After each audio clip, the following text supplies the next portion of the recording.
ಯಾರಿಗೆ ಗೊತ್ತಿರೋ ಒಂದು ಪಾಯಿಂಟ್ ಮಾಡಿದ್ರು, ಪೆಡಂಬೈರಿಂದ ಬರುವಂಥ ಮಕ್ಕಳಿಗೆ ಸ್ವಲ್ಪ ಅದು ನಮಗೂ ಸ್ವಲ್ಪ ಕನ್ಫ್ಯೂಷನ್ ಇದೆ.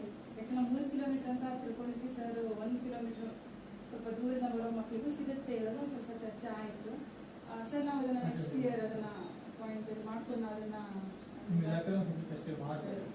ತಿಳಿಸ್ತೇವೆ. ಅದನ್ನು ಏನು ಮಕ್ಕಳಿಗೆ ಅದು ಬೆನಿಫಿಟ್ ಇದೆಯಾ ಅದನ್ನು ಖಂಡಿತವಾಗಿ ತೋರಿಸ್ತೇವೆ. ಬಟ್ ಆ ರೀತಿ ಇಡೋದ್ರಿಂದ ನಾವು ಆ ಮಕ್ಕಳನ್ನ ತೊಗೊಂಡು ನೆಕ್ಸ್ಟ್ ತೆರೆಫ್ನಲ್ಲಿ ಕೂಡ ಅದೇ ಇದರಲ್ಲಿ ಬರುತ್ತೆ. ತೊಗೊಳ್ಳಿಲ್ಲ ಅವ್ರದ್ದು HPS ಆಗಿರೋದಕ್ಕೆ ನಾವು ಅಲ್ಲೂ ತೊಗೊಳ್ಳಿ ಸ್ವಲ್ಪ ಎಲ್ಲ ಕಮ್ಮಿ ಅಂತ ಇರೋದಕ್ಕಾಗಿ. ಆದರೆ ನೆಕ್ಸ್ಟ್ ಇಯರ್ ಅದನ್ನು ನಾವು ಕನ್ಸಿಡರ್ ಮಾಡಿ ನಮ್ಮ ಇಲಾಖೆಯವರಿಗೆ ಅದರ ಬಗ್ಗೆ ಹೇಳ್ಕೊಂಡು ನಾವು ಮಾಡಿಸ್ತೇವೆ. ಉಳಿದಂತೆ ಮಕ್ಕಳಾಗಿರ್ಬೋದು, ಪಾಲಕರಾಗಿರ್ಬೋದು, ಟೀಚರ್ಸ್ ಒಳ್ಳೆಯ ಸಹಕಾರ ಇದೆ ಶಾಲೆಗೆ. ಮಕ್ಕಳಿಲ್ಲ ಹೇಳೋದೇ ಒಂದು ಸ್ವಲ್ಪ ಸಮಸ್ಯೆ ಆಗಿಬಿಟ್ರೆ ಉಳಿದಂತೆ ಯಾವುದಾದ್ರೂ ಕೂಡ ನಮಗೆ ತೊಂದರೆ ಇಲ್ಲ. ಉತ್ತಮವಾಗಿ ಶಾಲೆ ನೋಡ್ಕೊಂಡು ಹೋಗ್ತಾ ಇದೆ. ಮಕ್ಕಳು ಕೂಡ ಕಲಿಕೆಯಲ್ಲಿ ಚೆನ್ನಾಗಿದ್ದಾರೆ. ಎಲ್ಲ ರೀತಿ ನಮ್ಮ ಅನುದಾನಗಳು ಕೂಡ ಅವರಿಗೆ ಬಂದಿದೆ. ಸರ್ CWS ಹೋದ ವರ್ಷ ಬಂದ್ಬಿಟ್ಟು ಅವ್ರಿಗೂ ಕೂಡ ಎಲ್ಲ ರೀತಿ ಸೌಲಭ್ಯಗಳನ್ನು ಕೊಟ್ಟಿದ್ದಾರೆ. ಈ ಸಲ ಯಾರೂ ಇಲ್ಲ ಬಂದಿದ್ದಾರೆ. ಉಳಿದಂತೆ ಮತ್ತೆಲ್ಲ ಸಮಗ್ರ ಮಾಹಿತಿಯನ್ನು ಸರೇ ಎಲ್ಲ ವೀಕ್ಷಣೆ ಮಾಡಿಕೊಟ್ಟಿದ್ದಾರೆ. ಯಾಕಂದ್ರೆ ನಾವು ಹೇಳೋದಂಥದ್ದು ಎಂಥದ್ದು ಇಲ್ಲ. ಏನೇನು ಬಂದಿದೆ, ಏನೇನು ಅನುದಾನಗಳು ಬಂದಿದೆ, ಅಥವಾ ಏನೇನು ಇಲಾಖೆಯಿಂದ ಬಂದಂಥ ಅನುದಾನಗಳನ್ನು ಹೇಗೆ ಖರ್ಚು ಮಾಡಿದಾರಾಗಿರ್ಬೋದು, ಅಥವಾ ಮಕ್ಕಳಿಗೆ ಯಾವ ರೀತಿಯಾಗಿ ಶಿಕ್ಷಣ ದೊರೆತಿದೆ ಎಲ್ಲವನ್ನ ಅವರು ಫೀಲ್ಡ್ ಲೆವೆಲಲ್ಲಿ ಇಟ್ಕೊಂಡೇ ಎಲ್ಲ ಇದು ಮಾಡ್ಕೊಂಡಿದ್ದಾರೆ, ಸಂಗ್ರಹಿಸ್ಕೊಂಡಿದ್ದಾರೆ. ಶಿಕ್ಷಣ ಇದಕ್ಕೆ ಸಂಬಂಧಪಟ್ಟಂತೆ ಏನಾದರೂ ಬದಲಾವಣೆಗಳು ಅಥವಾ ಏನಾದರೂ ಆಗುತ್ತೆ ಅಂತ ನಿಮಗೆ ಇದ್ದಾವಾಗ ಇಲಾಖೆಯವರು ಇರ್ತಾರೆ, ಅವರು ಗಮನಿಸುತ್ತಾರೆ. ಯಾಕಂದ್ರೆ ಆ ಥರ ಏನಾದ್ರು ಇದ್ದಾವ ಅವ್ರದ್ದು ಮೀಟಿಂಗ್ಸ್ಗಳು, ಸಭೆಗಳು ನಡೀಬೇಕಾದ್ರೆ ಅವ್ರ ಮೇಲಾಧಿಕಾರಿಗಳಿಗೂ ಈ ಥರ ಅವರು ಆ ಒಂದು ವಿಷಯವನ್ನು ಹೇಳಲಿಕ್ಕಾಗುತ್ತೆ. ನಿಮ್ಮ ಒಂದು ಮೇಲಿದೆ ಆ ಥರ ಏನಾದರೂ ನಿಮ್ಮ ಒಂದು ಸಲಹೆ ಸೂಚನೆ ಇದ್ದರೆ ಆ ಥರ ಹೇಳೋದು. ಯೋಜನೆ ಕುರಿತು ಸಂಕ್ಷಿಪ್ತವಾಗಿ ಧನ್ಯವಾದಗಳು. ಈಗ ಸಮಗ್ರ ಶಿಕ್ಷಣ ವರದಿ ಮಂಡನೆ ಶ್ರೀ ನಾಗರಾಜ್ ಅವರು.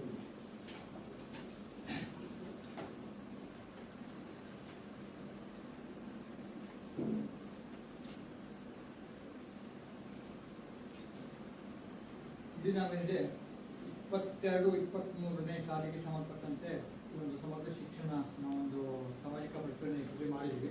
ಇಲ್ಲಿ ಒಂದು ಇಯರ್ 22-23 ಕೊಟ್ಟಿದ್ದು ಅದೇ ಪ್ರಕಾರ. ಅದು ನೆಕ್ಸ್ಟ್ ಇಯರ್ ನಾವು ಹೋದಾಗ ಅದರ ಹಿಂದಿನ ಮತ್ತೊಂದು 23-24 ಕೊಡ್ತಾರೆ. ಈ ಥರ ಮಾಡ್ತಾರೆ.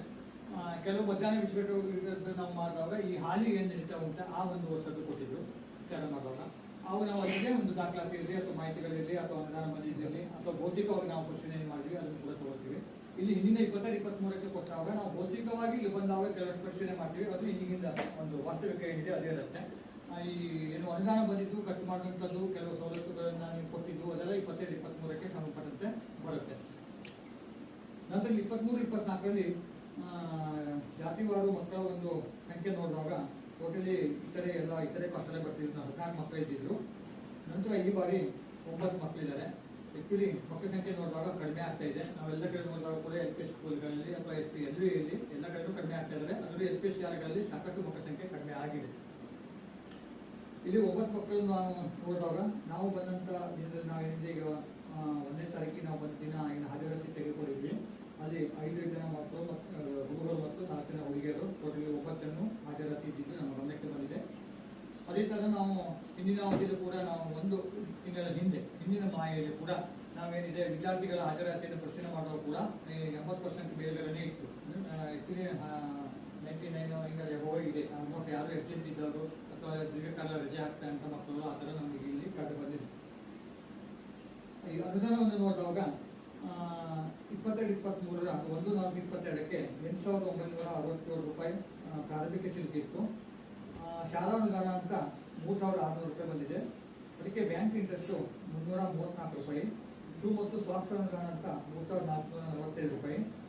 ಇತರ ಅಂದರೆ ನಾವು ಪಂಚ ಸೌಲಭ್ಯ ಏನು ಹೇಳ್ತೀವಿ, ಕುಡಿಯ ನೀರು ಮತ್ತು ಶೌಚಾಲಯಕ್ಕೆ ಸಂಬಂಧಪಟ್ಟಂತೆಲ್ಲ ಏನಿದೆ ಅದು ಒಟ್ಟು 6,350 ರೂಪಾಯಿ ಬಂದಿತ್ತು. ಒಟ್ಟು 22,696 ರೂಪಾಯಿ ಅನುದಾನ ಬಂದಿದ್ದು. ಅದರಲ್ಲಿ ಖರ್ಚು ಶಾಲಾ ಅನುದಾನ 3,600 ರೂಪಾಯಿ ಖರ್ಚಾಗಿದೆ. ನಂತರ ಸ್ವಚ್ಛತಾ ವೆಚ್ಚ ಅಂತ 6,350 ರೂಪಾಯಿ ಖರ್ಚಾಗಿದೆ. ಶೂ ಮತ್ತು ಸಾಕ್ಸ್ ವೆಚ್ಚ 3,445 ರೂಪಾಯಿ. ಒಟ್ಟು 13,395 ರೂಪಾಯಿ ವೆಚ್ಚ ಆಗಿದೆ. ಉಳಿದಂಥದ್ದು 9,301 ರೂಪಾಯಿ ಬ್ಯಾಲೆನ್ಸ್ ಇದೆ. ಇದಕ್ಕೆ ಸಂಬಂಧಪಟ್ಟಂತೆ ನಾವೇನಿದೆ ಬಿಲ್ಲು ಮತ್ತು ವೋಚರ್ಸ್ ಇರಲಿ ಏನು ಪೇಮೆಂಟ್ ಮಾಡಿದ್ರೆ ಅದು ಕೂಡ ಎಲ್ಲ ಪರಿಶೀಲನೆ ಮಾಡಿದ್ವಿ. ಎಲ್ಲ ದಾಖಲಾತಿಗಳು ಕೂಡ ನಮಗೆ ಒಂದು ಸಾಮಾನ್ಯ ಇಲ್ಲಿ ಕಳಿಸಿ ಇಟ್ಟಿದ್ದಾರೆ. ನಂತರ ಋಣಾತ್ಮಕ ಅಂಶಗಳನ್ನು ಕೂಡ ನೋಡಿದಾಗ ಶಾಲೆ ಎಲ್ಲ ರಿಜಿಸ್ಟರ್ ದಾಖಲೆಗಳನ್ನು ಕೂಡ ನಾವು ಒಂದು ಸಾಮಾಜಿಕ ಪರಿಶೀಲನೆ ಗಮನಿತ ವೇಳೆಯಲ್ಲಿ ಇಂದ ಕೊಟ್ಟಿದ್ದು ಕೂಡ ಇದೆ, ಇದು ಶಿಕ್ಷಕರಿಗೆ ಅಥವಾ ಸಹ ಶಿಕ್ಷಕರಿಗೆ. ನಂತರ ಶಾಲೆಯ ಪ್ರಾರಂಭ ಕೂಡ ಪಠ್ಯ ಪುಸ್ತಕ ಅಥವಾ ಸಮವಸ್ತ್ರ ಶೂ ಸಾಕ್ಸ್ ಕೂಡ ವಿತರಣೆ ಮಾಡಿದ ಬಗ್ಗೆ ನಾವು ಮಕ್ಕಳಿಂದ ಮತ್ತು ಪಾಲಕರ ಪೋಷಕರಿಂದ ಕೂಡ ಮನೆ ಭೇಟಿ ಮಾಡಿದಾಗ ಕೂಡ ಪರಿಶೀಲನೆ ಮಾಡಿದವಾಗ ಎಲ್ಲರಿಗೂ ತಲುಪಿದ ಬಗ್ಗೆ ಮಾಹಿತಿ ಪಡೆದುಕೊಂಡಿದ್ವಿ. ನಂತರ 23-24 ಶಾಲೆಗೆ ದಾಖಲಾತಿ ಆಗಿ ಶಾಲೆಯಿಂದ ಹೊರಬರುವಂಥ ಮಕ್ಕಳು, ಇಲ್ಲಿ ಒಂದು ಮೇನ್ ಪಾಯಿಂಟ್ ಇದೆ ಈ ಒಂದು ಸಾಮಾಜಿಕ ಪರಿಸರದಲ್ಲಿ. ಮಕ್ಕಳು ದಾಖಲಾತಿಯಿಂದ ಹೊರಬರುವಂಥವ್ರು ಯಾರಾದರೂ ಇದ್ದರೆ ಅವರು ಮತ್ತೆ ವಾಪಸ್ ಶಾಲೆ ಕಡೆ ತರುವಂಥದ್ದು, ಅದು ಒಂದು ಕೂಡ ಮಹತ್ವದ ಇದೆ ನಮ್ಮ ಸಾಮಾಜಿಕ ಪರಿಸರ ಇದೆ. ಆ್ಯಕ್ಚುಲಿ ನಾವು ಇಲ್ಲಿ ನೋಡಿದಾಗ ನಮ್ಮಲ್ಲಿ ಮೋಸ್ಟ್ಲಿ ಮನ್ನಾಗಿ ಏರಿಯಾದಲ್ಲೇ ಆ ಥರ ಮಕ್ಕಳು ಶಾಲೆಯಿಂದ ಹೊರಬರೋದು ಸಿಗೋದು ಭಾಳ ಸ್ವಲ್ಪ ಕಡಿಮೆ ಇದೆ. ಅದು ಏನಿದೆ, ಕೆಲವು ನಮಗೆ ಸಿಕ್ಕಿದ್ದು ಅಂದರೆ ಹೈಸ್ಕೂಲಲ್ಲಿ ಹೋದಾಗ ಕೆಲವು ಮಕ್ಕಳು ಆ ಥರ ಡ್ರಾಪ್ ಔಟ್ ಆಗುವಂಥ ಮಕ್ಕಳ ಸಂಖ್ಯೆ ಸಿಗ್ತಾ ಇದೆ. ಬಿಟ್ಟರೆ ಪ್ರೈಮರಿಯಲ್ಲಿ ಒಟ್ಟು ಇರೋದು ಭಾಳ ರೇರ್ ಕೇಸ್. ಸರಿ ಇಲ್ಲ, ಶಿಕ್ಷಕರು ಇದ್ದರೆ ಏನಾಗ್ತದೆ ಆ ಪರಿಣಾಮ ನೇರವಾಗಿ ಮಕ್ಕಳನ್ನ ಬೀಳುತ್ತದೆ. ಹಾಗಾಗಿ ಅದು ಕೂಡ ಒಂದು ಸಮಸ್ಯೆನೇ. ಹಾಗಾಗಿ ಅದನ್ನು ಕೂಡ ನಾವು ಪರಿಶೀಲನೆ ಮಾಡುವಾಗ ಆ ಥರ ಏನೋ ಸಮಸ್ಯೆಗಳು ಕಂಡು ಬಂದಿಲ್ಲ. ಆ ಥರ ಏನೋ ಸಮಸ್ಯೆಗಳಿದ್ದು ಕೂಡ ನೀವು ನೇರವಾಗಿ ಪಾಲಕರು ಇದು ಪಬ್ಲಿಕ್ ಸಾರ್ವಜನಿಕರು ನೀವು ಅದು ಹೇಳಲಿಕ್ಕೆ ಕೂಡ ಅವಕಾಶ ಇದೆ ಇರ್ಬೋದು. ನಂತರ ಸದಸ್ಯರಿನ ಹಿಂದಿನ ಮಾಹಿತಿ ಒಂದು ವಿದ್ಯಾರ್ಥಿ ಸರಾಸರಿ ಸಂಖ್ಯೆ ನೋಡಿದಾಗ ಕೂಡ ಈಗ ಎರಡೇ ಹೇಳಿದೆ, ವಿದ್ಯಾರ್ಥಿಗಳ ಹಾಜರಾತಿ 80% ಕಡೆ ಮೇಲ್ಗಡೆ ಇದೆ. ಈ ಋಣಾತ್ಮಕ ವಿಷಯಗಳಿಗೆ ಸಂಬಂಧಪಟ್ಟಂತೆ ನಾವು ತೆಗೆದುಕೊಂಡಾಗ ಇಲ್ಲಿ ಶಾಲಾ ಆವರಣದ ಪ್ರಧಾನ ಸ್ಥಳದಲ್ಲಿ ಶಾಲಾ ಸುರಕ್ಷಾ ಪ್ರತಿಜ್ಞೆಯನ್ನ ಹಾಕಬೇಕು ಅಂತಿದೆ ಎಕ್ಸ್ಪೀರಿಯನ್ಸು ಶಾಲೆಯ ಆವರಣದಲ್ಲಿ. ಅದೊಂದು ಈಗ ಶಿಕ್ಷಕರು ಹೇಳಿದ ಪ್ರಕಾರ ನಾವು ಹಾಕಿದ್ದೀವಿ ಅಂತಂದ್ರು. ಹಾಗಾಗಿ ಅದನ್ನ ಮತ್ತೆ ಕೂಡ ಹಾಕುವಂಥದ್ದು, ಅದನ್ನು ಕಂಪಲ್ಸರಿಯಾಗಿ ಹಾಕುವಂಥದ್ದು ಅದೊಂದು ನ್ಯೂನತೆ ಇದೆ. ನಂತರ ಅಡುಗೆ ಕೋಣೆಯ ಎದುರುಗಡೆ ಪ್ರಧಾನಮಂತ್ರಿ ಪೋಷಕ ಶಕ್ತಿ ನಿರ್ಮಾಣದಿಂದ ಲೋಗೋ ಇರುವಂಥ ಒಂದು ನಾಮಫಲಕ ಬರೆಸುವಂಥದ್ದು. ಈಗ ಅನ್ನಪೂರ್ಣ ಬೋರ್ಡ್ ಬರ್ತೀವಿ, ಅದ್ರ ಬದಲಿಗೆ ಲೋಗೋದೊಂದಿಗೆ ಪ್ರಧಾನಮಂತ್ರಿ ಪೋಷಕ ಶಕ್ತಿ ನಿರ್ಮಾಣ ಅಂತ ಗೋಡೆ ಮುಂಭಾಗ ಬರೆಸುವಂಥದ್ದು. ನಂತರ ಒಳಗಡೆ ಪ್ರವೇಶ ಏನಿದೆ, ಇಲ್ಲಿ ಏನಿದೆ ಅಡುಗೆ ಮನೆಗೆ ಅಡುಗೆಯವರಿಗೆ ಬಿಟ್ಟರೆ ಶಿಕ್ಷಕರಿಗೆ ಬಿಟ್ಟು ಮತ್ತು ಊರಂತರಿಗೆ ಯಾರಿಗೂ ಹೊರಗಡೆ ಅಥವಾ ಮಕ್ಕಳಿಗೆ ಪ್ರವೇಶ ಇರಲ್ಲ. ಮತ್ತು ಅಡುಗೆ ಕೋಣೆಯಲ್ಲಿರುವಂಥ ಅಗ್ನಿನಂದಕ, ಇಲ್ಲಿ ಏನಾದರೂ ಬೆಂಕಿ ಅವಘಡಗಳಾದವಾಗ ತಕ್ಷಣ ಅದನ್ನು ಹಾಕಲಿಕ್ಕೆ ಅಂತ ಅಗ್ನಿನಂದಕವನ್ನು ಇಟ್ಟಿರ್ತಾರೆ. ಅದು ಕೂಡ ಅಡುಗೆಯವರಿಗೆ ಮತ್ತು ಶಿಕ್ಷಕರಿಗೆ ಕೂಡ ಅದ್ರ ಬಗ್ಗೆ ತರಬೇತಿಗಳು ಕೊಟ್ಟಿರ್ತಾರೆ. ಅದನ್ನು ಏನಿದೆ ಪ್ರತಿ ವರ್ಷಕ್ಕೊಮ್ಮೆ ಅದನ್ನು ರಿಫಿಲ್ ಮಾಡುವಂಥದ್ದು. ಆಲ್ಮೋಸ್ಟ್ ಇಲ್ಲಿ ನಮ್ಮಲ್ಲಿ ಜೂನ್ ಜುಲೈ ಆಗಸ್ಟ್ ಸೆಪ್ಟೆಂಬರ್ ವೇಳೆ ಒಂದು 2-3 ತಿಂಗಳ ಅವಧಿ ಬರುತ್ತೆ.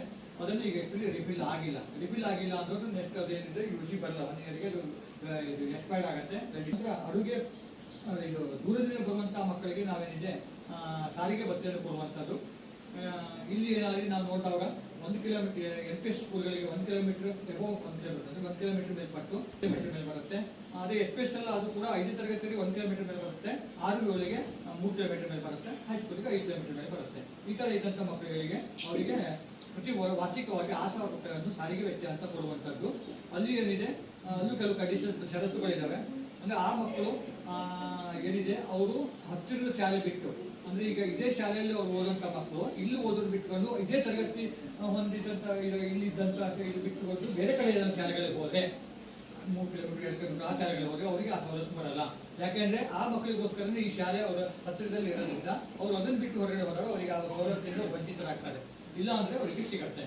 ನಂತರ ಅವರು ಬಸ್ ಪಾಸ್ ಹೊಂದಿದ್ದಾರೆ, ಸರ್ಕಾರಿ ಬಸ್ಸುಗಳಲ್ಲಿ ಪ್ರಯಾಣಿಸ್ತಾ ಇದ್ದು ಅವ್ರು ಬಸ್ ಪಾಸ್ ಹೊಂದಿದ್ದಾರೆ ಅಂದರೆ ಸರ್ಕಾರಿ ಸವಲತ್ತು ಈಗಾಗಲೇ ಕೊಟ್ಟಿದ್ದಿರುತ್ತೆ. ತಮಗೆಲ್ಲ ಗೊತ್ತಿದೆ, ಸರ್ಕಾರಿ ಸವಲತ್ತನ್ನು ಒಂದು ಕಡೆ ತಗೊಂಡು ಮತ್ತೊಂದು ಕಡೆ ತಗೊಳ್ಳಿಕ್ಕೆ ಬರಲ್ಲ. ಹಾಗಾಗಿ ಆ ಥರ ಕೊಟ್ಟಿದ್ದಿದ್ರೆ ಅವರಿಗೆ ಬರಲ್ಲ. ಅದನ್ನು 2 ಹೊರತುಪಡಿಸಿ ಉಳಿದಂತೆ ಯಾವುದೇ ಇರಲಿ, ಪಾಲಕರು ನಿಂತು ಗಾಡಿನ ತಂದು ಬಿಟ್ಟು ಹೋಗಲಿ ಅಥವಾ ಅವ್ರು ನಡ್ಕೊ ಬರಲಿ ಅಥವಾ ಬೇರೆ ವಾಹನಗಳ ಸೌಕರ್ಯ ಮಾಡಿಕೊಂಡು ಊರಲ್ಲಿ ಎಲ್ಲ ಸೇರಿಬಿಟ್ಟು ಒಂದು ಗಾಡಿ ಮಾಡ್ಕೊಂಡು ಅಥವಾ ಮಾಡ್ಕೊಂಡು ಬರಲಿ, ಅವರಿಗೆಲ್ಲ ಸಿಗತ್ತೆ ಆ ಥರ ಸವಲತ್ತುಗಳು. ಹಾಗಾಗಿ ಅದನ್ನು ಕೂಡ ನಾನು ಚರ್ಚೆ ಮಾಡಿದ್ದೀನಿ. ಅದನ್ನ ಈಗ 1 ಕಿಲೋಮೀಟರ್ ಮೇಲ್ಪಟ್ಟಿದ್ದು ಕೆಲವು ನಮ್ಮ ಸಿದ್ದಾಪುರದ ನೋಡಿದಾಗ ಒಂದು ಮಕ್ಕಳು ಸಹಿತ 1 ಕಿಲೋಮೀಟರ್ ಮೇಲ್ಪಟ್ಟಿದ್ದ LPS ಮಕ್ಕಳು ಬಂದಿದೆ. ಸಾಕಷ್ಟು ಇದು ಏನಿದೆ ಸಾರಿಗೆ ಭತ್ಯೆಗಳು 4,000 ರೂಪಾಯಿ ಬಂದಿದೆ. ಅವಧಿಯಲ್ಲಿ ಸಂದರ್ಶನ ವೇಳೆಯಲ್ಲಿ ಮತ್ತೆ ನಾವು ಕೂಡ ಪರಿಶೀಲನೆ ಮಾಡುವಾಗ ಕಂಡು ಬಂದಂಥ ಕೆಲವೊಂದಷ್ಟು ಪ್ರಮುಖ ಅಂಶಗಳು ಅಂದರೆ ಇಲ್ಲಿ ಶಾಲೆಗೆ ಸಂಬಂಧಪಟ್ಟಂತೆ ನೋಡಿದಾಗ, ಒಂದು ಶಾಲೆಯ ಎಲ್ಲ ತರಗತಿ ಕೋಣೆ ಮತ್ತು ಅಡುಗೆ ಕೋಣೆಗಳಿಗೆ ಸುಣ್ಣ ಬಣ್ಣ ಮಾಡುವಂಥದ್ದು. ಈಗಾಗಲೇ ಹೇಳಿದ್ರು.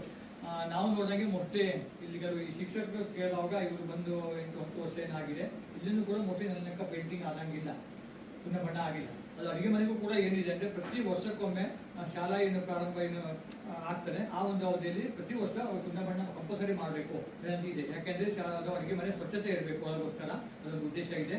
ಮತ್ತೆ ಪ್ರತಿ ಮಂತ್ ಏನಿದೆ ಅದನ್ನ ಡೀಪ್ ಕ್ಲೀನ್ ಮಾಡುವಂಥದ್ದು ಅಡುಗೆ ಮನೆ ಇದು ಕೂಡ ಇದೆ. ಹಾಗಾಗಿ ಅಲ್ಲಿ ಏನಿದೆ ಅದನ್ನು ನೋಡಿದಾಗ ಅಲ್ಲಿ ಮತ್ತೆ ಶಾಲಾ ತರಗತಿಗಳಿಗೆ ಪೇಂಟಿಂಗ್ ಆಗಿಲ್ಲ, ಪೇಂಟಿಂಗ್ ಮಾಡಿಸುವಂಥದ್ದು. ಇಲ್ಲಿ ಗ್ರಾಮ ಪಂಚಾಯತಿಯಲ್ಲೂ ಕೂಡ ಏನಿದೆ 15ನೇ ಹಂತದಲ್ಲಿ ಶಾಲೆ ಅನುದಾನಗಳು ಸಾಕಷ್ಟು ಇಟ್ಟಿದ್ದಾರೆ. ಅಂದ್ರೆ ಪೇಂಟಿಂಗ್ ಮಾಡುವಂಥದ್ದು ಇರಲಿ ಅಥವಾ ರಿಪೇರಿಗಳಿರಲಿ ಅಥವಾ ಕೆಲವು ಸಣ್ಣ ಪುಟ್ಟ ಬೇರೆ ಬೇರೆ ಏನಿದೆ ಕುಡಿಯೋ ನೀರಿಂದು ಅಥವಾ ಮಧ್ಯಾಹ್ನ ವಿಷಯಕ್ಕೆ ಸಂಬಂಧಪಟ್ಟಂತಹ ಕೆಲವೊಂದಷ್ಟು ಇರಲಿ, ಈ ಥರ ಎಲ್ಲ ಕೆಲವು ಮಕ್ಕಳು ಪುಸ್ತಕ ಕೊಡುವಂಥದ್ದು ಇರಲಿ ಅಥವಾ ಆಟಿಕೆ ಸಾಮಾನುಗಳು ಕೊಡುವಂಥದ್ದು ಇರಲಿ, ಸೈನ್ಸು ಅಥವಾ ಈ ಥರ ಪ್ರಯೋಗಗಳಲ್ಲಿ ಲ್ಯಾಬ್ ಸಂಬಂಧಪಟ್ಟಂತೆ ಐಟಮ್ ಕೊಡುವಂಥದ್ದು ಇವೆಲ್ಲ 15ನೇ ಹಂತದಲ್ಲಿ ಗ್ರಾಮ ಪಂಚಾಯತ್, ತಾಲೂಕು ಪಂಚಾಯತ್, ಜಿಲ್ಲಾ ಪಂಚಾಯತ್ಗೆಲ್ಲ ಇದೆ. ಹಾಗಾಗಿ ಅಲ್ಲಿ 2-3 ಕಡೆ ಕೂಡ ಅಲ್ಲಿ ಅನುದಾನಗಳು ಇರುತ್ತೆ.